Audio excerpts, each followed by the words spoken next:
All right, so as Joe Biden's poll numbers continue plummeting, even the New York Times, they can't hide how bad things are looking for Joe ahead of 24, and that means November 5th. A new poll by Times and Siena College asked voters if they generally remember the time that Donald Trump and Joe Biden were each president as mostly good or mostly bad years for America. 42% of voters say they remember the Trump presidency as mostly good. Look at this part. Only 25% can say the same thing about Joe Biden. 46%, almost half of voters, say the Biden presidency has been mostly bad for America. Here with reaction, Fox News contributor Kellyanne Conway, former White House Chief of Staff Reince Priebus. Kellyanne, you're the pollster. Add that to the demographic shift and the loss of the base that Joe is experiencing of his coalition. Not good for him.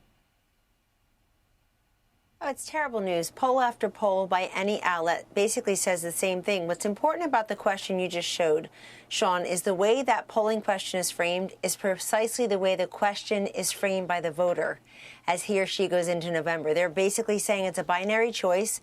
I can judge both Biden and Trump as presidents who have had a record on inflation, on the border, on crime, on Ukraine, on the Middle East, on anything they want to examine. They're going to compare that. That's a 30-point differential. Joe Biden is negative 21, 25 mostly good, 42 mostly bad, 46 mostly bad.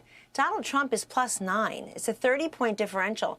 And it's also reflected in the swing state polls. What this says to me as a pollster is voters are mostly nostalgic about, hungry for, and poised to vote and support the Donald Trump presidency again this fall. I think Trump 2024 is the best of 2016. Reince and I were there. The hunger, the swagger, the underdog underestimated Donald Trump with that 4-year record as president. And people, you know, the Democrats are going to overplay it on abortion on January 6, 2021.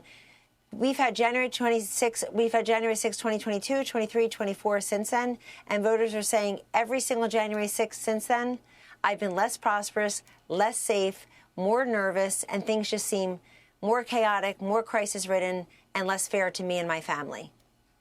And now Reince on trial. I've been saying that Trump has now basically defied all conventional political gravity up to this point. They arrest him as poll numbers go up. Is that going to happen when they try him? Joe certainly can't run it on the question of whether you're better off than you were 4 years ago with a straight face. So January 6th is abortion, democracy in peril, and Republicans are racist, sexist, et cetera.